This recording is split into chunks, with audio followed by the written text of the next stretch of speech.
Okay, perhaps we can start. I mean, everyone's talking about AI, but it's good to understand from your view how significant you think is the AI data center market in the UK at the moment. And I mean, there's a lot of activity, I think, in the northeast. Is that the only place where it's happening, or are there other areas where these gigawatt factories are planned? Yeah, just give us some idea. I've seen the latest news on that, and the AI data center market in the UK is hugely significant. In my opinion, that recent US UK tech prosperity deal saw both countries cooperate on both AI, quantum computing, and nuclear energy, with an estimated of around 150 billion of investment. NVIDIA actually highlighted that the UK is currently, their quote from it was that the UK is currently at the big bang of the AI era, and UK stands at this Goldilocks position where world-class talent and research meets industry coverage. The announcements that followed were focused primarily on the northeast. So it was Blythe and the Cobalt Park near Newcastle were given AI growth zone status. It's where we're already seeing Blackstone commit to their 10 billion hyperscale facility through QTS. However, this is now UK's second AI growth zone, second to Cobham in Oxfordshire, which was the first designated area of the AI Opportunities Action Plan and was put forward by the UK government. So looking forward, I think we're likely to see further hotspots develop around areas where there's power and talent. I expect growth zones to emerge in sites in Scotland, Wales, and the Northeast to be announced over the next coming years. Okay, and one thing this AI data center sort of expansion, explosion, whatever you want to call it, is serving to highlight is the power infrastructure challenges. I guess they already exist because the digital world is putting pressure on, but simply put, there's not enough capacity, at least going forward. So we're looking at significant expansion, upgrading of the network required. Is that the reality of the situation?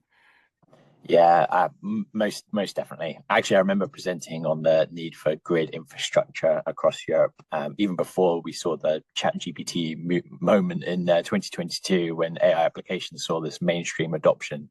I remember saying then, highlighting before 2021, that grid upgrades needed significant investment, not just in the UK, but across Europe. A third of grid infrastructure in Europe is over 40 years old. Okay, the average age of electricity transformers is 63 years old. The National Energy System Operator, NESO, has recently announced that 58 billion is needed in the UK to support the electricity grid and meet their decarbonisation goals by 2035. Back then, I highlighted that the main issue was a transmission problem rather than an energy generation problem. There were significant power bottlenecks, particularly around where the core data center markets were, Slough, for example, in the UK. This is an area that still needs to be addressed, transmission. We saw Ofgem approve to overhaul 2,734 miles of existing overhead lines in order to double the amount of power the grid can transfer. And we saw the AI Energy Council established as part of the AI Opportunities Action Plan to help manage the growing energy needs of both AI and data centers while still meeting the country's clean energy targets. Yeah, I mean, how big a problem? There clearly is a disjoint between the demand for data center capacity and what's available. And I think if you look at the chart, the sort of the gap between power and data center capacity gets wider, at least over the next few years. I mean, how big a problem are we going to see data centers not getting built, being significantly delayed because there's not enough power, or is action being taken quickly enough to mean that that's not going to be a problem? I very much so. They're taken now, but over the last 2 years, we've seen demand exceed supply. So we've now had 6 consecutive quarters where demand has been higher than the new supply added from a data center point of view. And the core markets in both the US and Europe are now seeing vacancy rates fall to record lows. In London has now fallen to around 7.6%. In the US, it's even more acute, where vacancies has fell to around 2.3%. And in both cases, nearly all new construction is fully pre-leased now before it's due to come online, leaving very little short-term relief for new tenants. As a result, we're seeing really long lead times for businesses looking for new and immediate capacity, and forward planning to secure future data center space is now critical. We're seeing several countries now address the planning backlog around it. So in the UK, we've shifted energy grid connections have now shifted from a first come first serve model to a first ready first connected system. The change was led by NESO and the and Ofdrum, but it's designed to clear a really major backlog of speculative projects and then prioritize those that are ready for immediate development.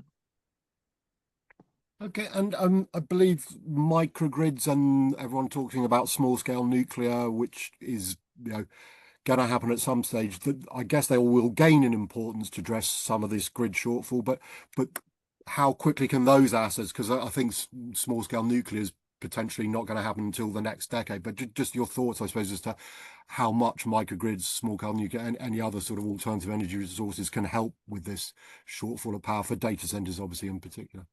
Yeah, most definitely. It that shares my thoughts on it as well. So microgrids can integrate renewable energy with battery storage systems, and we see that as a more practical near-term solution, particularly in those remote areas or where grid connection timelines are far too long or costly. However, the regulatory framework is still rather outdated. It's not kept in line with building out these, and there's significant red tape for even a small-scale microgrid, even in the UK. We highlighted SMRs in our 2025 Global Data Center Report, and we had seen a number of agreements made between hyperscalers and SMR companies. 2024 and 2025, we see a number of really high-scale agreements between the hyperscalers and small modular nuclear reactor companies. However, we still don't expect to see the first commercial deployment of an SMR for a data center until at least 2030.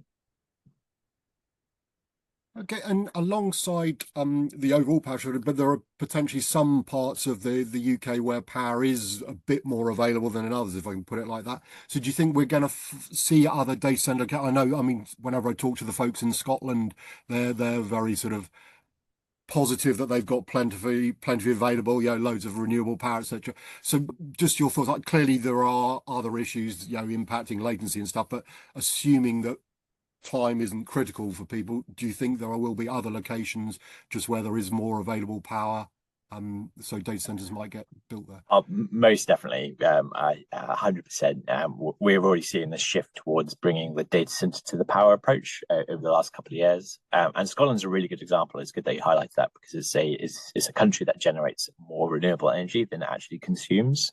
So it's developing data centers in Scotland is much more efficient than moving power south. But new transmission capacity is still required to move it there. Actually, there's a really good example as well, because it can highlight the Eastern Green Link projects. So it's a series of high voltage direct current submarine cables that connect Scotland with demand centres around England. We see EGL Eastern Green Link 1 begins construction this year, with a route that connects East Lothian to County Durham, so in the northeast. But there's about 4 of these projects that are due to start over the next couple of years. I know there's a connection also with Scotland that goes down to East Anglia as well in the UK. And I suppose the other thing to inquire, I mean, bearing in mind what we've chatted about so far, what's the balance in terms of future data center development? I mean, London and the southeast traditionally, obviously, where everyone wants to be. But the rest of the UK maybe is becoming more attractive. So is London, the southeast, still where everyone wants to be if they can be, or just give us some thoughts as to the southeast versus the rest of the UK, if you like. Yeah, that's a tricky one. I think London and Slough will remain the heart of the data center industry in the UK, just because of its proximity to the financial sector, the population base, and the fact that you've got the major network connections there as well, the dense fiber optic cabling. However, for AI and large hyperscale campuses, we're now seeing that surge in regional hubs, particularly in the north, and northeast is a really good example there. This has a huge impact on the potential regional clusters, as digital infrastructure is also a magnet for economic growth, job creation, and just extending that high-speed connectivity and low latency services evenly across the UK, and not just in the capital. Yeah, I'm also wondering, I mean, at the moment, everyone's talking about AI and the large language models, so these gigawatt type data centers. But as I understand it, but when a lot of that's being done, then the inferencing happens and we're needing perhaps more data centers closer to where the applications the data is going to be consumed, etc. So any thoughts, I suppose, as to gigawatt facilities versus edge facilities over time, how you see that developing? Yeah, we're actually doing a big project on this for our 2026 Outlook reports, because AI inference is going to be a huge area within what we're seeing develop AI, how AI is developing. So the vast majority of it has been in AI training models and the large scale data centers that are required then. But we think in the next couple of years, AI inference will overtake the amount of demand that we're seeing for data centers, overtake the megawatts needed for training. And we think by 2030, it's going to be significantly more. And it has a huge commercial application on it. But I think the what we're seeing there is it has a huge impact on where we're seeing data centers deployed, like you said. So where AI models need a large scale training facility and where they're deployed, we'll need edge data centers that will interact in real time to real data. And these will need to be located, you said, close to the end user for low latency, continuous workload. However, there will be less computational intensive. I think there'll be some of it will be done through the cloud, but it will be when we start to see applications that are where AI needs to be always on, or where we see applications where it needs incredibly low latency. So where they need the physical infrastructure very close to the urban population is where we start to see both a threat and an opportunity to the data center sector. Okay, and in terms of the technologies that are enabling this AI boom, if you like, everyone's talking about liquid cooling, and there are various ways of doing that, obviously, to cope with the higher and higher compute density. Is that the only sort of technology, or are you seeing any other technology trends alongside that are enabling these newer types of data center? Yeah, we're seeing instances now of immersive cooling go into the pipeline. So data center developer ICS has partnered with actually a UK firm, XDS, to deliver 10 megawatts of immersion cooled data centers in Riyadh in Saudi Arabia. So we're now seeing that evolution of liquid cooling happening from what we initially see now as the rear door heat exchange through to where we're seeing direct to chip. We've got a few examples of that. But now we're seeing immersion cooling now kind of emerge as that latest technology on there and applicable for those really high rack densities. We're also seeing AI being used for automation optimization in data centers. So we're now seeing intelligent cooling management and workload balancing as well. So we're now seeing AI being used within data centers in order to optimize cooling and workload there. Okay, and in terms of the UK data center market moving forward, I mean, it looks as if it's going to continue to be quite buoyant and expanding, etc. But are there, and clearly we've discussed the fact that different locations might be used to help that expansion, to go where the power is. But is there any concern that there are other sort of countries or regions sort of better placed for these data centers, which where it doesn't matter so much, where the location is?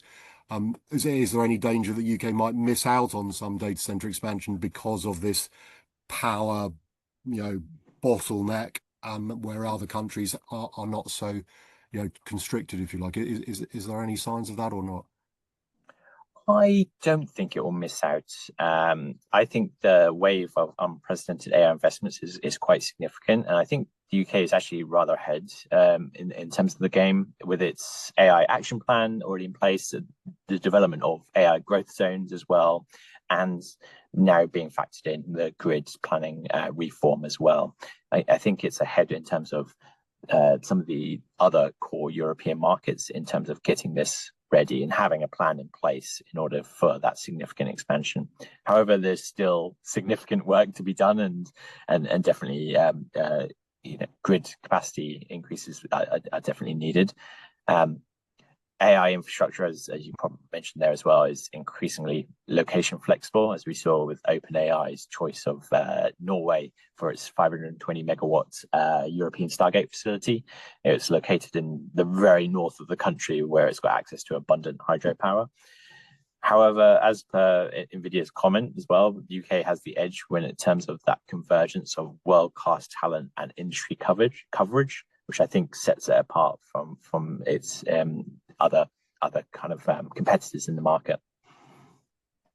Okay, and I mean, slightly flippant last comment, but death taxes, which are regrettably we might find out in a couple of weeks when the budget happens in the UK at least, but and data center expansion, life's three certainties. You can't see any clouds on the horizon. Data centers are going to continue to expand for the foreseeable future.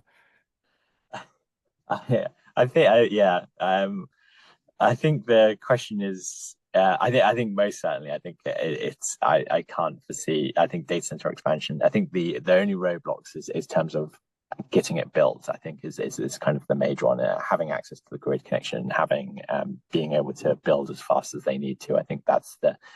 I think the question is just now where and just how fast it's going to be. So AI adoption is accelerating. That's not going to stop, and cloud migration continues as well. AI deployments are multiplying. So every trend points to more data generation and not less. But despite every conceivable constraint that we're seeing now with power shortages, planning delays, supply chain issues as well. Let's not forget the last 3 years or so has seen significant supply chain issues when it comes to delivering the materials for data centers. Europe has still more than 3 gigawatts of data center capacity that is currently in development. So despite all of those conceivable constraints, the pipeline is still enormous. Okay, I mean, it's been great as ever to chat to you. Thanks so much for sharing your insights into what's going on. It's clearly exciting times for the industry. So, and obviously look forward to that 20. I don't know when's the 2026 report come out, because obviously it'd be good to follow that up. But Yeah, we're aiming for the end of December for that. okay, lovely. Yeah, so perhaps we can touch base then. But at least for now, Daniel, thanks so much for your time. Thank you.